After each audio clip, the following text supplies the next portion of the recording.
오늘 함께 읽을 말씀은 잠언 18장 19절입니다. 노엽게 한 형제와 화목하기가 견고한 성을 취하기보다 어려운즉 이러한 다툼은 산성 문빗장 같으니라. 아멘. 현대의 전쟁에서는 성을 점령하는 일의 난이도가 많이 낮아졌습니다. 폭탄, 미사일 같은 무기가 발달했기 때문입니다. 하지만 과거에는 성을 점령한다는 것이 대단히 어려웠습니다.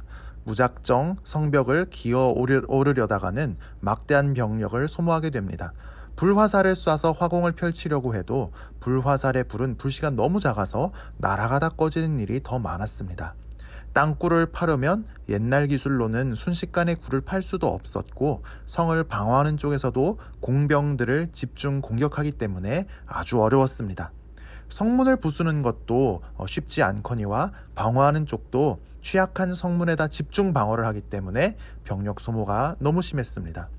스파이를 보내서 내부에 혼란을 일으킬 수도 있지만 스파이는 기본적으로 상대방의 언어를 알고 완전히 상대편인 척 연기를 해야 하지 않습니까? 스파이를 길러내는 일 자체가 쉽지 않았습니다. 성 안에 전염병을 퍼뜨리기도 했는데 전염병은 피해를 구분하지 않습니다. 그래서 우리 쪽도 큰 피해를 입습니다. 항복하기를 기다리면서 성을 포위하고 있을 수도 있는데 성을 지키는 쪽에서는 식량이나 물을 충분히 준비해 두기 때문에 3년, 5년, 10년이 걸릴 수도 있었습니다. 성을 점령하는 일이 보통 어려운 게 아니죠. 그런데 이렇게 성을 점령하는 일보다 훨씬 더 힘든 일이 있습니다. 바로 내가 잘못해서 화나게 한 형제와 화해하는 일입니다. 이 사람은 그냥 길 가다 만난 사람이 아닙니다. 형제입니다. 가족이고 친척이고 한때 신앙의 공동체를 함께 이루었던 사람입니다. 그런데 내가 잘못해서 이 형제를 화나게 했을 때 그 형제의 상처와 실망은 더 크게 마련입니다. 크게 다투고 다시는 얼굴도 안 보겠다고 할 수도 있습니다. 이 다툼, 갈등이 얼마나 풀기 어려운지 난공불락의 산성의 성문을 닫고 있는 문빗장 같답니다.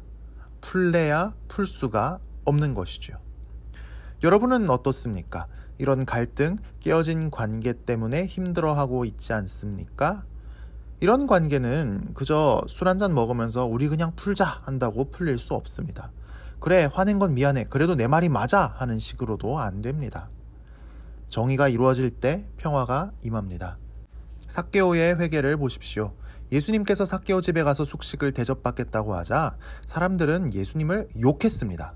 저 예수라는 양반, 우리 돈 훔친 거 가지고 대접 잘 받으려고 하네. 완전 썩어 빠진 놈이구만.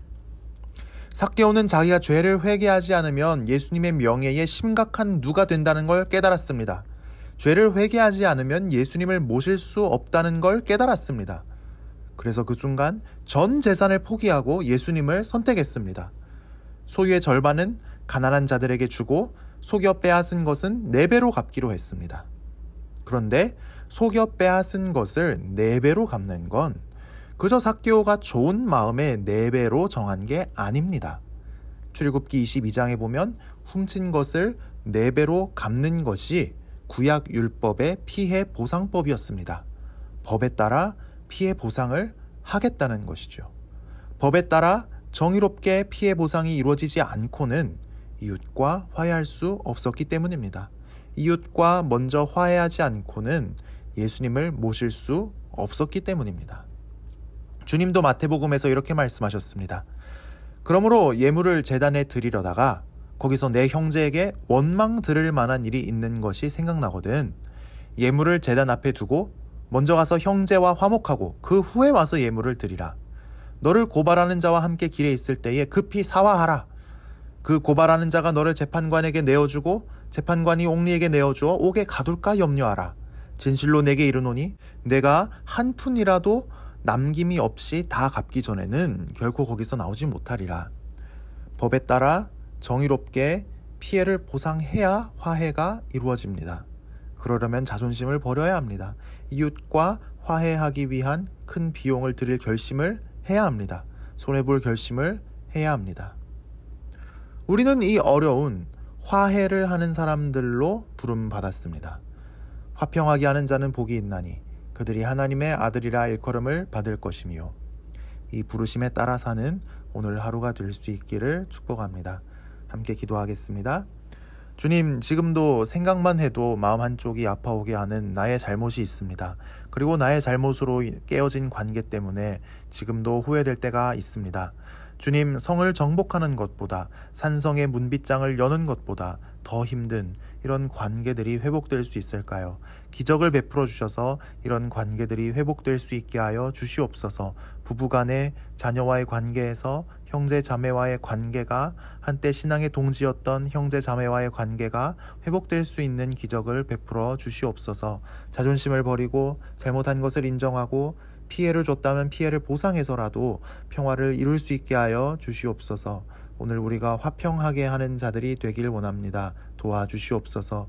오늘 하루 모든 일을 할 때 함께하여 주옵소서. 몸의 연약한 부분을 낫게 하시고 오늘도 만나와 메추라기를 풍성히 내려주시오며 사랑하는 가족을 지켜 보호하여 주시고 사랑하는 이들이 속히 주께 돌아오게 하여 주시옵소서. 예수님 이름으로 기도합니다. 아멘.